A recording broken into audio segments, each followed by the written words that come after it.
नमस्कार, आप देख रहे हैं ब्रेकिंग बिहार। अभी हमारे साथ जुड़े हुए हैं सीनियर पत्रकार जयकृष्ण जी। इनसे बात करेंगे। लगातार हम कह रहे हैं कि जो लोकसभा का जो संसद का जो 5 दिन का विशेष सत्र बुलाया गया है, उसको लेकर के मोदी जी, प्रधानमंत्री मोदी जी निश्चित तौर पर अपना मास्टर स्ट्रोक चलेंगे। और वैसे भी प्रधानमंत्री मोदी माने जाते हैं चौंकाने वाले फैसले लेने के लिए। वैसे में हमने यह पहले भी कहा था कि कुछ बातें जो है महिला आरक्षण से लेकर वन नेशन वन इलेक्शन और रोहिणी आयोग से लेकर के तमाम बातें इस बार पेश हो सकती है। वैसे में कल सदन के दूसरे दिन ही महिला आरक्षण बिल पेश हो गया। इसी विषय में बात करेंगे कि क्या यह महिलाओं को बरगलाने के लिए है, जिस प्रकार से विपक्ष आरोप लगा रहा है, या निश्चित तौर पर प्रधानमंत्री मोदी ने, एनडीए ने महिलाओं के लिए वैसा कुछ किया है जो अभी तक नहीं हो सका था। 33% आरक्षण की बात हो रही है, या कहा जा रहा है कि चूंकि इसमें कह दिया गया है कि जनगणना के बाद परिसीमन की जो बात जोड़ दी गई है, जो जनगणना के बाद ही हो सकता है, वैसे में 180 सीटें भी बढ़ सकती है। और निश्चित तौर पर नई संसद में 888 मेंबरों को बैठने की जो व्यवस्था है, जो जगह है, वह इसी तरह से नहीं, आगे का सोच करके इसको बनाया गया है। वैसे में क्या कुछ तस्वीरें सामने आ सकती है जयकृष्ण जी? देखिए, सबसे पहले तो नए संसद भवन का शुभारंभ जो हुआ है, उसमें एक महत्वपूर्ण बिल को पेश करके मोदी सरकार ने एक बड़ा मास्टर स्ट्रोक लगाया। इसमें कोई दो मत नहीं, पहली बात। दूसरी बात यह है कि जहाँ तक कहा जा रहा है कि महिला कल्याण और राजनीति, तो ये दोनों चीजें इस बिल में जुड़ी हुई हैं। इससे भी आप इनकार नहीं कर सकते हैं, क्योंकि अभी आपने खुद ही कहा कि इसको इम्प्लीमेंट होने में 5 से 7 साल लगेंगे, यानी 24 के बाद जो 29 में चुनाव होगा, उस वक्त जाकर के महिलाओं को इसका लाभ मिलेगा। जी। लेकिन इससे 2 संदेश जो है वो मोदी सरकार ने देने की कोशिश की है, और जाहिर तौर पर है कि इसमें उनको राजनीतिक लाभ लेने की मंशा उनकी जो है वो है ही। पहली बात तो ये है कि 27 वर्षों से ये बिल अटका पड़ा था। यही वजह है कि कांग्रेस पार्टी कह रही है कि ये काम हमने किया था। बात सही है, आपने किया था, लेकिन उनके ही काम को एक खास स्वरूप देकर के मोदी सरकार ने इसका लाभ उठाने की कोशिश की है। अब इसमें 2 चीजें हो गई। पहला तो यह है कि महिलाओं के बीच में एक मैसेज चला गया कि भाई, जो इंडिया गठबंधन है या तत्कालीन यूपीए सरकार उस समय की, उन लोगों ने सिर्फ एक प्रयास किया और उनकी मंशा ये नहीं थी कि महिलाओं को इसका लाभ मिले। इसलिए दोनों सदनों में ये बिल आता था, कहीं पास हो, कहीं लटकता था, और इसमें कई तरह की पेंचें आती थी। लेकिन मोदी सरकार और एनडीए की अभी जो स्थिति है, लोकसभा में तो ये बहुमत में है, और जो संकेत मिल रहे हैं उससे साफ लगता है कि राज्यसभा में भी जुगाड़ हो जाएगा और ये बिल दोनों सदनों से पारित हो जाएगा। क्योंकि कोई भी पार्टियां इसका विरोध करने का साहस नहीं कर पाएंगी। जनता में, महिलाओं में गलत संदेश जाएगा और चुनाव सामने है। बिल्कुल सही कहा आपने। यही वजह है कि मतलब किम कर्तव्य विमूढ़ की स्थिति में विपक्षी पार्टियां आ गई हैं। अगर विरोध करेंगी तो ठीक है, आरक्षण के अंदर आरक्षण की बात तो वे कह रहे हैं, लेकिन सबसे बड़ी बात है कि सीधे तौर पर जो है महिलाओं में जाएगा कि आप नहीं चाहते हैं कि संसद और विधानमंडल में हमारा प्रतिनिधित्व बढ़े। विपक्ष के इसी कमजोर नस को मोदी सरकार ने दबाया है। अब वो जब भी लागू हो, मैसेज तो गया कि भाई मोदी सरकार ही हमको ये प्रतिनिधित्व देने का अवसर देना चाह रही है, और इसके लिए उन्होंने कानून तो बना दिया। अब कानून जब बन जाएगा तो इसका कार्यान्वयन भी होगा ही होगा, पहली चीज। दूसरी चीज क्या है कि शुरू में भी जब ये बिल आया था तो आरक्षण के अंदर आरक्षण की बात की गई थी। कई दलों ने इस वजह से इसको अपनी मंजूरी नहीं दी। ये स्वाभाविक ही है, क्योंकि कोई भी दल जब सत्ता में होता है तो वो जो भी कदम उठाता है उसके 2 पहलू होते हैं। पहला तो होता है जन कल्याण, दूसरा इस जन कल्याण के एवज में उसे क्या राजनीतिक लाभ मिलेगा। तो जो भी दल इसमें आपत्ति जता रहे हैं उसके पीछे कोर वोटर को प्रभावित करने की उनकी कोशिश है। लेकिन मोदी सरकार ने बड़ी चालाकी के साथ इसमें जो प्रावधान किए हैं, अब तक जो संकेत मिल रहे हैं, उसमें ओवरऑल महिलाओं की बात तो है ही, प्लस SC/ST के लिए भी व्यवस्था की गई है। तो ये दोनों बहुत ही प्रभावी वोट बैंक हैं, और ऐसे में कोई भी दल इसका खुलकर विरोध नहीं कर पाएगा। जी जयकृष्ण जी, बिल पर आज लोकसभा में चर्चा होगी, वोटिंग भी हो सकता है, उसके बाद उसे राज्यसभा में भेजा जाएगा। इसके बाद जो है कानून बनने के बाद जब जनगणना होगी, परिसीमन होगा, तब जाकर के यह लागू हो पाएगा। तो निश्चित तौर में 2024 में तो लागू नहीं होगा, लेकिन 27 में हो, 29 में हो, लेकिन इसका फायदा 2024 में मोदी जी जरूर उठा लेंगे। बिल्कुल, बिल्कुल आपने सही कहा है। इसलिए कि आप देख लीजिए 2014 के लोकसभा चुनाव में जी। 29% महिलाओं का वोट जो है बीजेपी को मिला था और हुँ, 2019 में ये बढ़ करके 36% हो गया।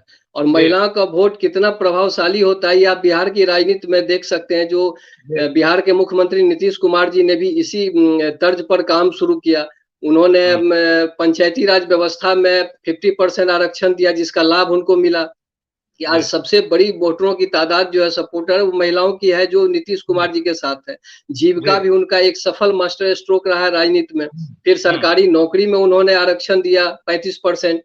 तो ये जदयू के लोगों का कहना सही है कि महिलाओं के सशक्तिकरण के लिए और उनको अधिक से अधिक अवसर देने के लिए नीतीश कुमार के योगदान को भुलाया नहीं जा सकता। और कहीं जी। न कहीं इससे प्रभावित होकर के भाजपा ने भी समझा कि भाई महिलाओं के लिए कुछ किया जाए। तो इसलिए उनका वो क्या कहते हैं कि ये स्ट्रोक हुआ है। और दूसरी चीज़ क्या है कि ये उनको लग रहा है कि जो 2019 में 36% उनको वोट मिला था महिलाओं का, तो इस हुँ, कदम से इस वोट की संख्या में जो और इजाफा होगा और उनको फायदा होगा। प्लस हुँ, इसमें दलित के लिए जो व्यवस्था किया गया 1 तिहाई आरक्षण, जो सीटें अभी आरक्षित हैं, तो दलित वोटरों को भी साधने की कोशिश की गई है। अब जी। विपक्ष के लिए ये मुश्किल है कि जो दल इसमें अपने कोर वोटर को खुश करना चाहते हैं, वो हुँ, फँस चुके हैं। और हुँ। इनके बीच जो अंतर विरोध है, उसको सतह पर लाने की जो भाजपा की कूटनीति थी, वो भी कहीं न कहीं कारगर होते दिख रही है। आपको लग रहा है कि यह विधेयक जो है मौजूदा सत्र में पारित हो पाएगा? देखिए, अब तक जो स्थिति है क्योंकि उसमें मुझे शुक्रवार नहीं लग तक रहा का है कि समय कहीं है, से भी ये जयकृष्ण जी। विधेयक अटकेगा। जयकृष्ण जी, शुक्रवार तक का समय है, आज बुधवार हो गया। सरकार की मंशा आज इसे लोकसभा में पारित कराने की है, उसके बाद राज्यसभा में क्या 2 दिनों में हो पाएगा? हो सकता है कल हो भी जाए, कल या परसों। देखिए, सरकार की मंशा भी है कि ये तेज़ी से इस पर काम हो, इसलिए आप देखिए कि कल बिल को इंट्रोड्यूस किया गया और आज जो है तकरीबन मेरी जानकारी के मुताबिक 7 घंटे की बहस निर्धारित की गई है।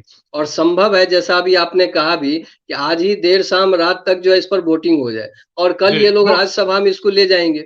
वहाँ भी यही स्थिति हो सकती है। तो मुझे लगता है कि इस विशेष सत्र के समापन से पहले इस बिल पर दोनों सदनों की मुहर लग जाए तो कोई आश्चर्य नहीं।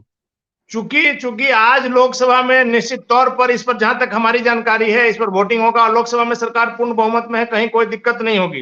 राज्यसभा में भी जैसा कि हमने शुरू में कहा, आपने भी कहा कि किसी पार्टी में हिम्मत नहीं है कि महिलाओं का विरोध कर सके, क्योंकि आजादी के बाद पहली बार आपने देखा कल महिलाओं में जो खुशी का माहौल था।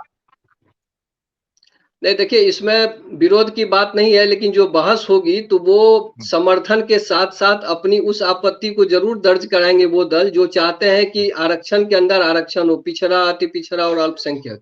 तो कम से कम वो अपने कोर वोटर तक मैसेज तो दे पाएँगे। अब रही बात वोटिंग में उनका क्या स्टैंड होता है, ये तो देखने की बात होगी। या तो वो एब्सेंट करेंगे या खिलाफ में वोट करेंगे। जयकृष्ण जी, आपने देखा कि इस बिल के माध्यम से एक तीर से हमको लगता है कि दो नहीं कई शिकार प्रधानमंत्री मोदी जी ने कर दिया है। आईएनडीआईए के जो नेता हैं, आप सिर्फ बिहार की बात कर लीजिए, महागठबंधन में अगर आप आ जाते हैं तो मुख्यमंत्री नीतीश कुमार जो बिहार की राजनीति के चाणक्य कहे जाते हैं, उनका भी मत जो है इस बारे में वो मोदी सरकार के साथ है और उन्हीं के समर्थक, उन्हीं की पार्टी सबसे बड़ा दल बिहार में राष्ट्रीय जनता दल, राबड़ी देवी का बयान आपने सुना, उन्होंने साफ तौर पर कहा है कि यह बिल एससी एसटी महिलाओं का के साथ धोखा और उनको ठेंगा दिखाना है। तो वैसे में तो महागठबंधन में भी फूट पड़ जाएगी। नहीं, यहाँ पर देखिए थोड़ी-सी बात अलग है। किसी मुद्दे पर अंतर विरोध होना और बात है, लेकिन इस वक़्त इंडिया गठबंधन में जितने घटक दल हैं, वो कहीं न कहीं मजबूरी में एक साथ हैं। इससे पहले भी कई ऐसे मुद्दे आए जहाँ इनके सुर अलग थे, लेकिन किसी भी सूरत में ये लोग एक साथ रह कर के चुनाव मैदान में उतरना चाहते हैं। तो निश्चित क्योंकि रूप से यहाँ मजबूरी है, जदयू-राजद में इस मुद्दे पर मतभेद ज़रूर है, लेकिन मनभेद ये लोग नहीं होने देंगे, क्योंकि इनका ही नुकसान होगा। इसलिए क्योंकि मुझे सबका नहीं अपना लगता है अपना कि फायदा इसकी है, वजह से कोई बहुत बड़ी बात होगी। सबका अपना अपना फायदा है, जी? सबका अपना अपना फायदा है, इसलिए हाँ, फायदा बिल्कुल, के लिए बिल्कुल।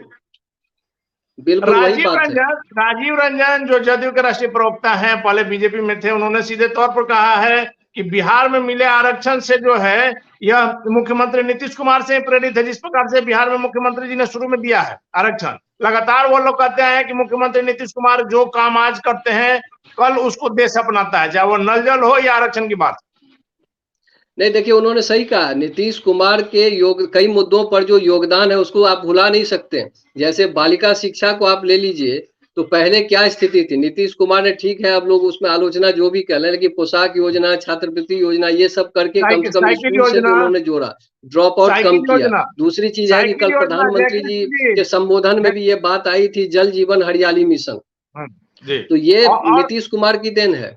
और आरक्षण में साइकिल भी योजना। नीतीश कुमार की देन है। हम्म, महिला स्वावलंबी, ये जीविका के तहत जो जीविका दीदियों को स्वावलंबी बनाने के लिए कदम उठाया गया है, ये भी हम्म, नीतीश कुमार की देन है। ऐसे में नीतीश कुमार की एक मजबूरी आप समझ सकते हैं कि महिला आरक्षण बिल जिस रूप में भी आया वो इसका विरोध नहीं करेंगे, ताकि महिलाओं में ये जाए कि हर स्थिति में नीतीश कुमार महिलाओं के सशक्तिकरण और उनको अधिक से अधिक अवसर मिले, इसके लिए प्रयत्नशील रहते हैं। आपने आपने देखा जयकृष्ण जी, नगर निकाय के चुनाव में मुख्यमंत्री नीतीश कुमार ने तो 50% आरक्षण कर दिया था। जी, और आप ये देख लीजिए ना, अभी जो निकाय चुनाव हुआ है उसमें जो ओबीसी आरक्षण की बात आई, जो मामला अदालत में भी गया, उसमें भी सरकार बड़ी मजबूती से अपने स्टैंड पर कायम रही कि नहीं भाई, जो पिछड़े हैं, जो वंचित समाज है, उनको उनका हक मिले, और इसके लिए लगातार नीतीश कुमार काम करते रहे। तो राजनीतिक तौर पर किसी का ग्राफ ऊंचा हो या नीचा हो ये अलग विषय है, लेकिन कई ऐसे काम हैं जो नीतीश कुमार के लिए जो है एक महत्वपूर्ण मील का पत्थर साबित हो रहे हैं। और भले नीतीश कुमार एनडीए में हो या इंडिया गठबंधन में हो, लेकिन हर जगह उनकी स्वीकार्यता है और उनके योगदान को सभी याद रखते हैं। जयकृष्ण जी, मेरा आखिरी सवाल आपसे है, इन दिनों मुख्यमंत्री नीतीश कुमार का जिस प्रकार से बीजेपी के प्रति सॉफ्ट वॉइस हो गया है, और बीजेपी का भी आपने देखा, गृह मंत्री अमित शाह आए थे तो उन्होंने भी किस प्रकार से सधे हुए शब्दों में मुख्यमंत्री नीतीश कुमार पर हमला किया। और दो उदाहरण आपको दे रहे हैं जिसमें मुख्यमंत्री जी INDIA से अलग नजर आए। आपने देखा जिस प्रकार से 14 पत्रकारों की शो में नहीं जाने का जो हुआ कि इनका बहिष्कार करेगा इंडिया गठबंधन, और कल जो है महिला आरक्षण भी, इस दोनों पर मुख्यमंत्री नीतीश कुमार बीजेपी के साथ है। क्या कुछ संकेत नहीं मिल रहा है कि मुख्यमंत्री नीतीश कुमार एक बार फिर से एनडीए में बीजेपी के साथ आ सकते? देखिए, राजनीति में कुछ भी असंभव नहीं होता है, समय के हिसाब से चीजें बदलती है, नीति और रणनीति बदलती है। अब नीतीश कुमार फिर से एनडीए में जाएंगे या नहीं जाएंगे ये तो वक्त बताएगा, लेकिन यहाँ पर जो भी उदाहरण आपने दिया उसमें एक बात निकल करके सामने आ रही है कि जब से नीतीश कुमार एनडीए के साथ रहे या सत्ता की राजनीति में बिहार से जुड़े, तो नीतीश कुमार का अपना एक स्टैंड रहा। भाजपा के साथ रहते हुए भी कई ऐसे मुद्दे थे जहां नीतीश कुमार ने अलग स्टैंड लिया और अपनी नाराजगी जाहिर की। और आज वही स्थिति आरजेडी यानी महागठबंधन कह लीजिए वो है, चाहे वो सनातन का मुद्दा हो, विवादास्पद बयान की बात हो, या और भी कई ऐसी चीजें हैं। तो नीतीश कुमार चाह रहे हैं कि हम गठबंधन में चाहे जिसके साथ भी रहे, लेकिन हमारा अपना जो वसूल है, जो सिद्धांत है, और जिस वजह से जनता में मेरी छवि है, उस पर सवाल ना उठे। ठीक है, इस बार जो है पिछले गठबंधन की तुलना में उनको अधिक कॉम्प्रोमाइज करना पड़ रहा है, ये उनकी राजनीतिक मजबूरी हो सकती है। दूसरी ओर जो आप कह रहे हैं, अमित शाह ने संकेत दिया या भाजपा की ओर से जो कुछ कहा जा रहा है, या दिल्ली में जो वो गए G20 सम्मेलन के महामहिम राष्ट्रपति के भोज में, ये सारी चीजें एक तरफ तो प्रोटोकॉल से जुड़ी हुई है, लेकिन कहीं ना कहीं राजनीतिक संकेत तो इसके गए हैं। अब इसको देखना होगा कि आगे ये संकेत जो है कोई मूर्त रूप लेता है या बस चर्चाओं तक रहता है, ये देखने की बात होगी। लेकिन एक चीज आपको और मानना होगा कि अगर बिहार में एनडीए को 40 सीटें चाहिए, पिछले बार का रिकॉर्ड जो 39 था, अगर आपको 39 तोड़कर 40 चाहिए, तो मुख्यमंत्री नीतीश कुमार को भले कहा जाता है कि सबसे कमजोर हैं, सबसे कम विधायक है, लेकिन जिसके साथ रहेंगे मुख्यमंत्री नीतीश कुमार, सरकार उसकी बनेगी, अभी तय है। अगर 40 सीट लेना है तो मुख्यमंत्री नीतीश कुमार को आपको मिलाना होगा एनडीए के साथ में। देखिए, यहाँ पर हम लोग बिहार की राजनीति के संदर्भ में अगर देखें तो 3 ताकतवर दल हैं मोटे तौर पर, एक आरजेडी, एक बीजेपी और तीसरा जदयू। इस तीनों में सबसे कमजोर जनाधार, वोट बैंक और बाकी चीजों को लेकर के देखें तो जदयू है। लेकिन जदयू की सबसे अहम भूमिका यह है कि जदयू दही है और आरजेडी बीजेपी दूध है। जिस दूध में ये दही गिरेगा, जोरन जिसको कहते हैं हम लोग बोलचाल की भाषा में, दही वहीं जमेगी। तो बीजेपी की जो कोशिश चल रही है वो यही है कि उसको मालूम है कि अगर जदयू राजद दोनों मिल करके मैदान में उतरे तो बीजेपी के लिए बड़ा नुकसान होगा। इसलिए किसी तरीके से इनके बीच में मतभेद हो और नीतीश कुमार वहां से खिसक ले। अगर ऐसा हुआ तभी बीजेपी अच्छा परफॉर्म कर पाएगी, अन्यथा महागठबंधन को माइलेज रहेगा। चलिए, तो बहुत बड़ी बात कही जयकृष्ण जी ने कि मुख्यमंत्री नीतीश कुमार जोरन है, अगर दही जमानी है तो जोरन का इस्तेमाल आपको करना होगा। निश्चित तौर पर जयकृष्ण जी वरिष्ठ पत्रकार हैं, काफी वर्षों का लंबा अनुभव है और साफ तौर पर कहना है ऐसा मास्टर स्ट्रोक मोदी ने चला है कि विपक्ष के सामने अब कुछ कहने की स्थिति नहीं रही है। और सबसे बड़ी बात जो है कि मुख्यमंत्री नीतीश कुमार के इन दिनों जो लगातार जो तमाम संदेश मिल रहे हैं वो एक तरह से इशारा कर रहे हैं कि डेट में 1 महीना हो 2 महीना हो लोकसभा चुनाव के पहले, जिसको कि हम लगातार कहते हैं कि अगर 40 सीट बिहार में बीजेपी को जीतनी होगी तो मुख्यमंत्री नीतीश कुमार का सहारा लेना होगा। आगे क्या होगा देखना काफी दिलचस्प होगा। फिलहाल हमें दीजिए इजाजत, नमस्कार, धन्यवाद सर आपका। नमस्ते, धन्यवाद।